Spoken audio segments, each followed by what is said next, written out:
If you want to record, push the button once. Okay. And then if you want to stop the recording, just go over there. Okay. So press it once, and I'm like, okay, this is what I need to do. So I need training on this. yeah.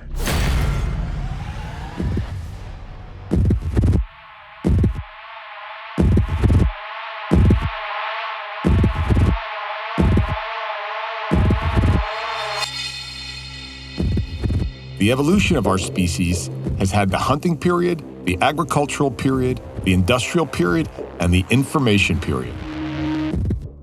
Are we entering the Cobotic period, where man and machine are collaborating side by side? Because there is a limit to what people can do, demands are becoming higher, and the rapid acceleration of technology has exceeded man's ability to adapt. Do we need to find reasonable alternative solutions?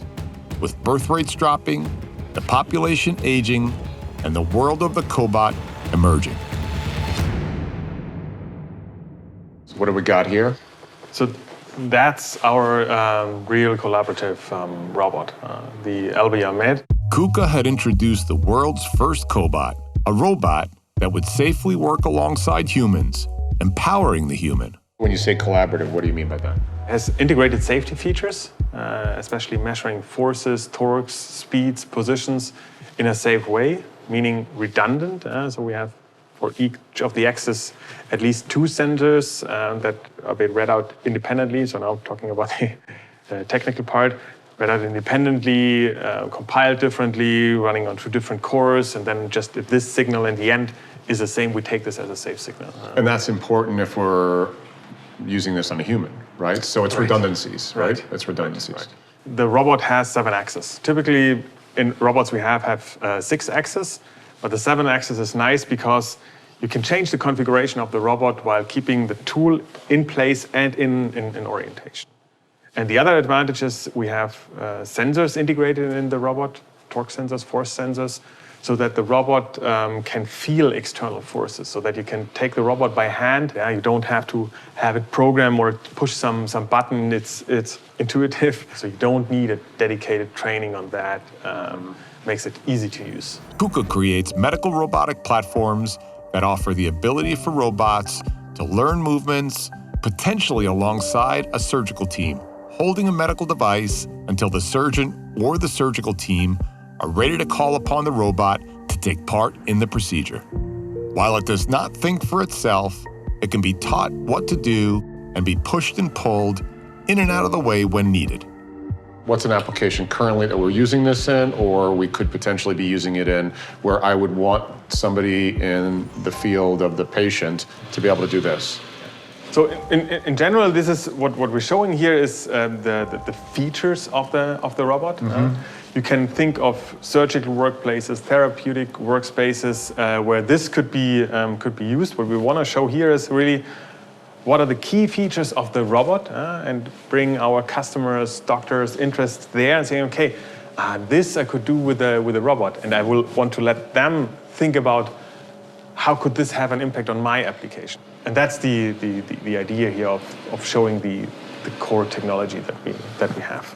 Right, so you need to be educating the surgeons and the teams that might be able to look to replace or enhance a system or a process. And especially long time. So if you're looking, for example, into technologies like HIFU, where you're using the ultrasound not for diagnostics but for therapy, could be a great benefit having a robot that is keeping the position and all the constant force for a certain time during the treatment to guarantee the certain stability.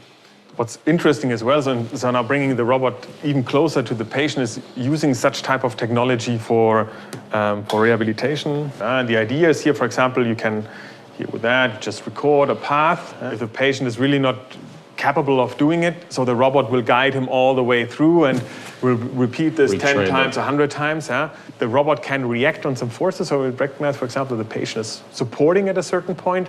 So then the robot can go in a, say, weak mode, and the patient has to go away.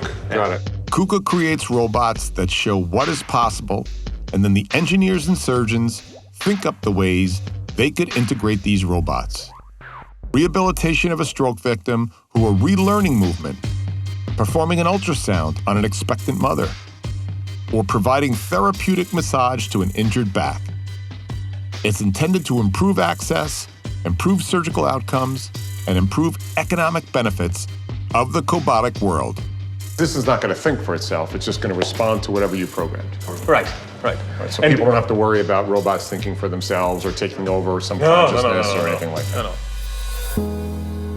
Dr. Rainer Bischoff. He's the Vice President of Corporate Research at KUKA. He is responsible for the research and technology development for future robotics products.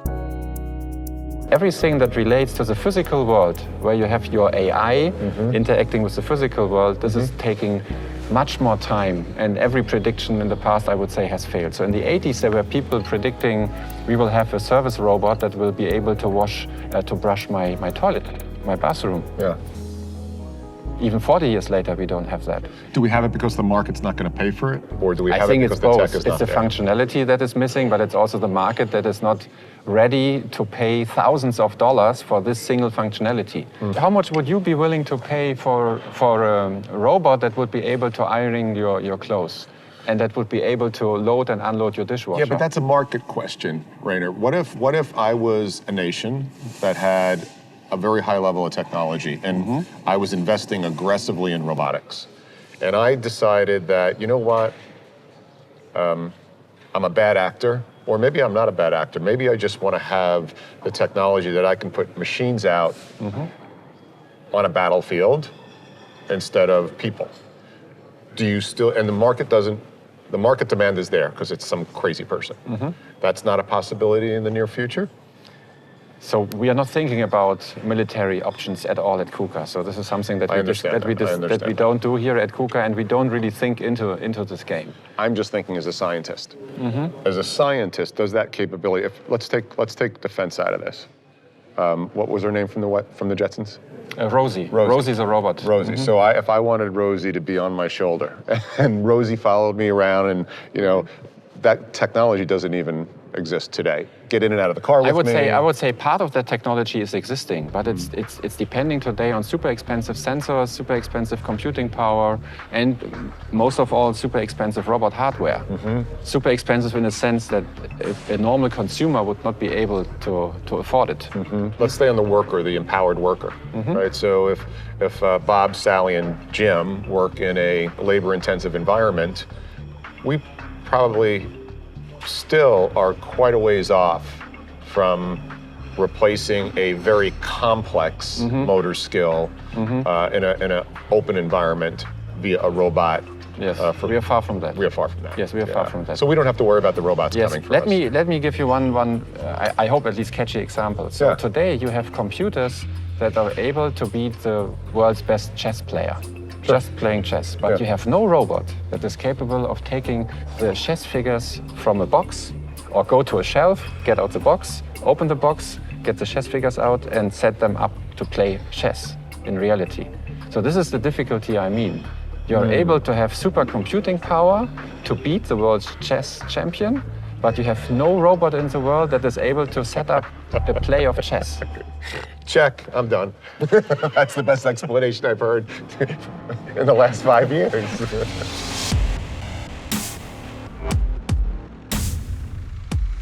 Thank you for clearing my mind on this, because I've been up many nights. Humans tell themselves a story in the absence of fact. And in the case of robots, perhaps one of the most influential genres will be science fiction. We don't really understand the truth about robotics. We simply watch movies and form an opinion.